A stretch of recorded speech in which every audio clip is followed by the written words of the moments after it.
Here is my vintage HP laptop from 2003. What can I do with this today?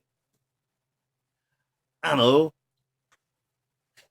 I'll make it a giant hard disk for my Commodore VIC-20. So I'm going to take this 25 pin connector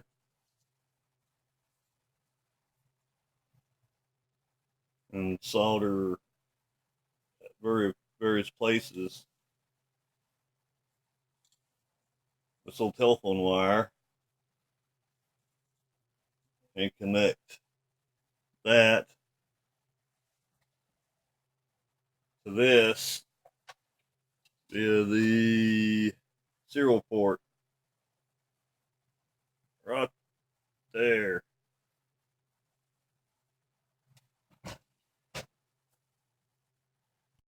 I got the idea for this from this website, 64hdd.com, and this is this website provides software for a modern PC, or well, if you're using, you'll need to use a command prompt to run the software. I think yeah, and this basically turns your modern Windows PC into like a hard drive or a giant disk drive for the Commodore 64 or just about any Commodore computer, I think. But so this is where I got the idea. And on the same website, just a different page, C64-X cables. He shows diagrams about how to construct a cable to connect your Commodore computer to a modern PC via the printer port. And I should have read a little bit better. I did make a cable, and I left this thing on or from the original cable because it didn't matter. You know, this ain't hooked up to nothing. But I used the telephone cord, and I did have this connected into the serial port. Sorry about the focus there on the VIC-20, and it did not work because I should have read farther down the line. I got excited, and thought, okay, I'll build this cable. And I chose to build this one because you didn't need any extra, parts. You just needed a connector, serial connector, and a 25 pin DIN connector. This is the cable I should have actually built, but it requires uh, 4 diodes, which are very important. Apparently, I'm not a big electronics guy. Okay, so uh,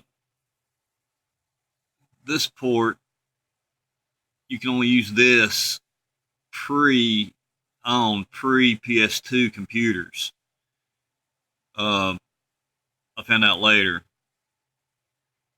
if you're gonna use this setup with a modern day, well, or a semi modern day computer, because now computers don't have printer ports.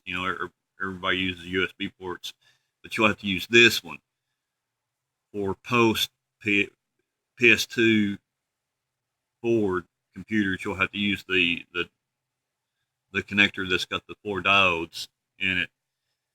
But I built this connector, okay, which only works on, like I said before, pre PS2 computers, because the way it's the hardware is constructed on the motherboard, or actually these were actually on cards at the time. So yeah.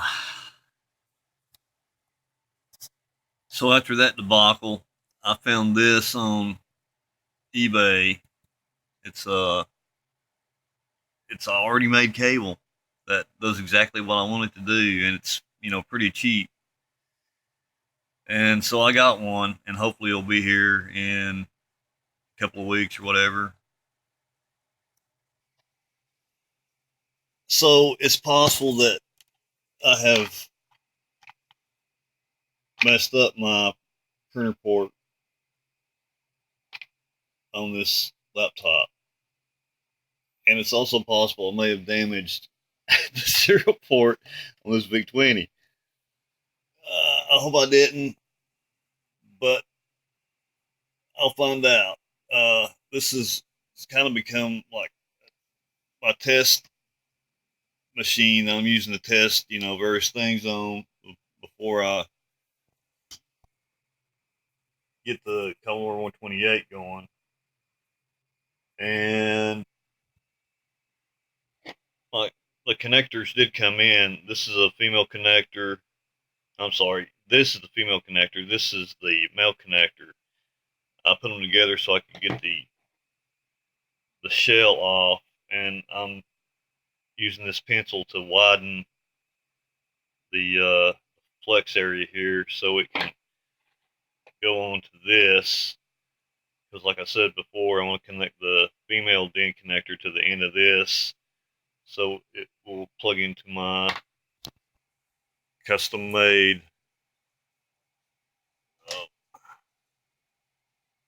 connector and power supply, which is in the previous video. It looks like a Commodore 120 power supply, but it's not. Okay. Now that's a quick update about that. Now, on to this. Why is this out of the VIC-20? Well, I'm going to show you. So in my last video, I posted the video about how I think I messed up the sound chip on my Commodore VIC-20, and Old School Coder was kind enough to post a comment and some code about how I can test to see if the sound will still work even with the Super Expander cartridge unplugged from the VIC-20. Here's Old School Coder's YouTube channel. It looks really cool. He's got programming examples and whatnot. I'm going to check it out. Okay, so this is a live video stream of my Commodore VIC-20 without the memory expansion port cartridge. I'm sorry. And I'm going to type in this program that Old School Coder sent me and test the audio voices on this VIC-20. Let's see. Oh, okay. I see what they're doing here. Keys are kind of sticky because this thing is old.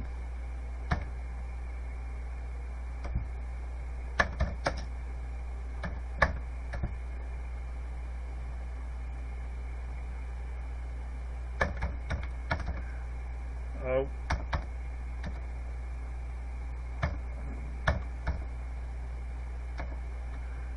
Okay, so this is apparently the 4 voices, and those are the memory locations, 36874 to 36877 apparently. No, 1 minute.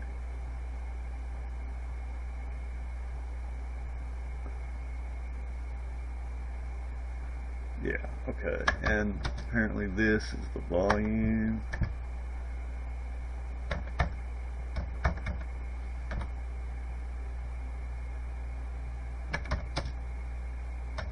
And looks like setting the volume to maximum. Oh.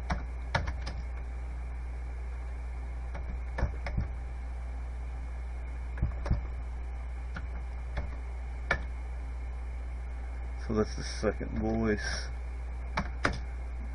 I gotta move this window over. Hang on just a second. Okay, hopefully I'm recording audio. Hello.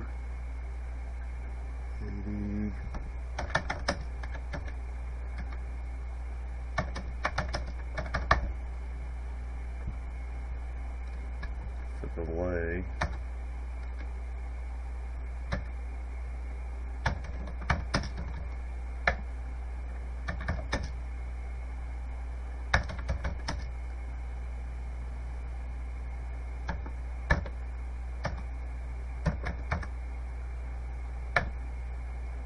Yeah, I think this Commodore VIC-20 has a problem with the VIC chip. I'm not sure. Let me see. Another delay.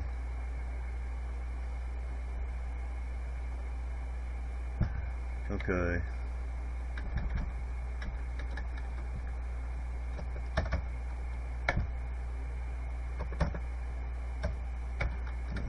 Cheat.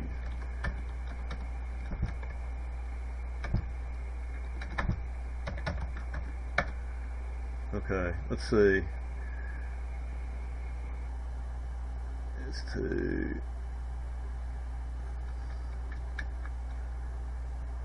so let's just checking up the second sound register.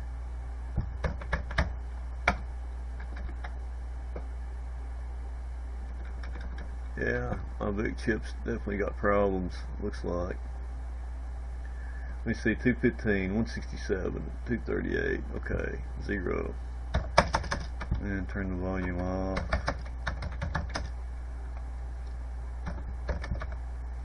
Oh, I already did that? Yeah.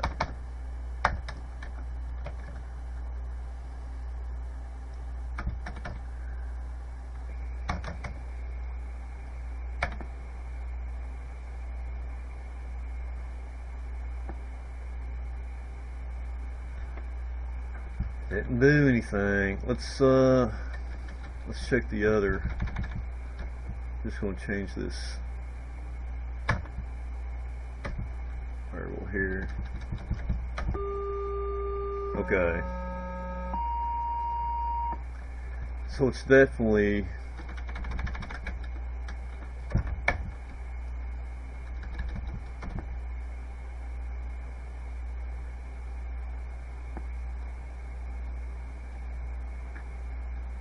oh, wait a minute. What am I doing? Hang on.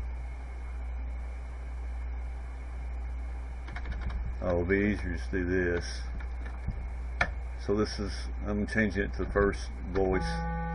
Works fine. Third voice.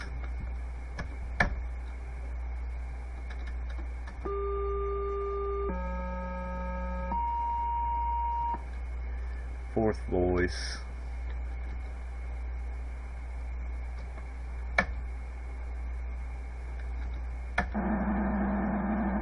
Which is basically the noise, you know. But if you change it, but if it's the second voice, it's not working. Yeah, so it's definitely the chip. So old school coder, thanks for the code. It would appear that my sound chip is messed up, and that's my fault. That's where I was experimenting, trying to get the data set drive to work, and I think I short-circuited something inside the computer. Okay. Well, hopefully my storage device needs will be fixed here in a couple of weeks, because like I said, I ordered the X1541 transfer cable, and I'm hoping to use a modern PC to act like a disk drive essentially, so I can save and load programs, and I will get those on my website. I've got some Commodore software on my website currently. I'm going to have a whole lot more, and Atari. I'm going to have Commodore, Atari, Texas Instruments, and hopefully eventually Tandy Color Computer 2 software. But I've got a problem with with it not wanting to save to tape. It's got a sound issue as well, but I didn't mess it up. It was already like that. So visit my website, www.scottyanimates.com, and I will post another video soon. Thanks for watching, guys.